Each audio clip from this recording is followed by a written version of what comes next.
Hey guys, this is Comic Uno and Comic Frontline, and I am continuing Mayday's journey, and we're up to issue 64, Spider-Girl, so let's get started. Very cool cover. We see that someone's hunting for Spider-Girl, which is, I feel like a frequent story arc for this series in general. But we have two main stories. Well, we have actually a lot of main stories, because that's what's awesome about Spider-Girl, is that they're able to tie in a lot of stories into one issue, and with the very few pages they have.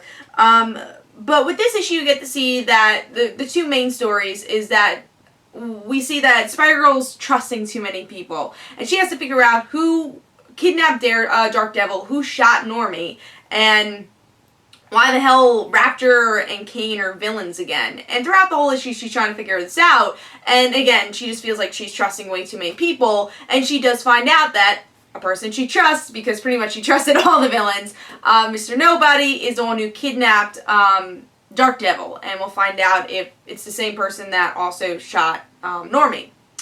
Second story, which is really interesting, is the personal story, the high school story for May, and we see that finally Nancy is outed as a mutant, which is a huge storyline for the high school portion of Spider-Girl, especially for Davida and May's friendship, which really has a strain for a good amount of issues because of this, and even before this, as you know.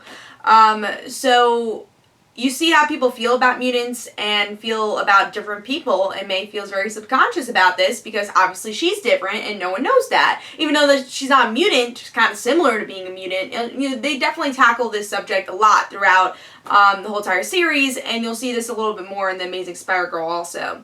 So these are the two stories we're seeing, just a lot of strain in the relationships that May has. One thing I really like about this issue is that you get to see that May is very trusting, but that's also just a great quality to herself. Even though it gets her in a lot of jams, like, you know, trusting too many people, like Mr. Nobody, it also helps that she redeems a lot of villains because of that. You see Raptor was redeemed, Kane was redeemed, Normie was redeemed, just because of the quality May has. So, and also I guess we could say that, Canis is also a little bit redeemed in a way, even though he's still a villain. He has an interesting relationship with May also. So that's something I do like about May's character in general, is that she's able to redeem these villains because of this quality. But you see that she goes over her head and she's questioning herself a lot, which is another quality that she has, that she loves to question herself, which is obviously something you have to do as a superhero. So I do think that's interesting. But at the same point, she brings that question to her personal life. Is she maybe see people as they're not, you know, seeing only one side of that person. Once Davida was very narrow-minded, May's like, oh, you know, I felt like I knew Davida, but I really don't. If she's this narrow-minded, what would she think of me? And that's a question, again, we'll see throughout the series, is what would they think of me if they knew that I had powers? Obviously, she won't reveal it, but it's interesting of that question of, really, what's the difference of Spider-Girl and being a mutant? And they're kind of the same thing, it's just a different gene in a way. And I think it was actually Moose who brought that question up, not even May, but it's like, what's the difference of Spider-Girl? And that's actually a question people ask a lot in the fan base, is, you know, oh, is May a mutant? Which she's not. But could she be considered a mutant because it's a gene that she has instead of being bit by a spider? She did inherit her powers, so is she similar to being a mutant? So yeah, she is very similar to being a mutant. She just has a different type of gene to give her powers.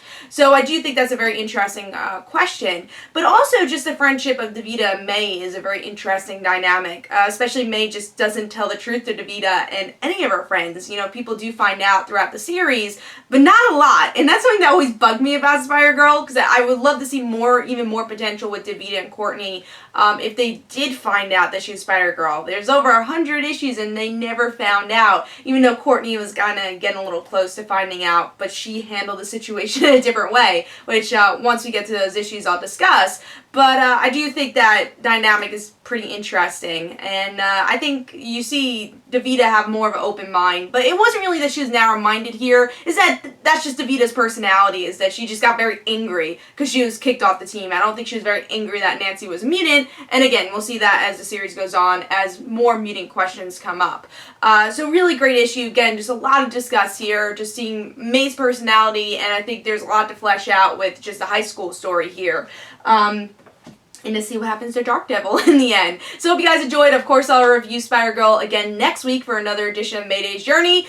This Comic Comic Frontline. Don't forget to follow me on Twitter. Also, don't forget to like my Facebook page. In the description below, there's links for my comic book, Like Father, Like Daughter. And don't forget to like the Facebook page of Like Father, Like Daughter. I'll see you guys later.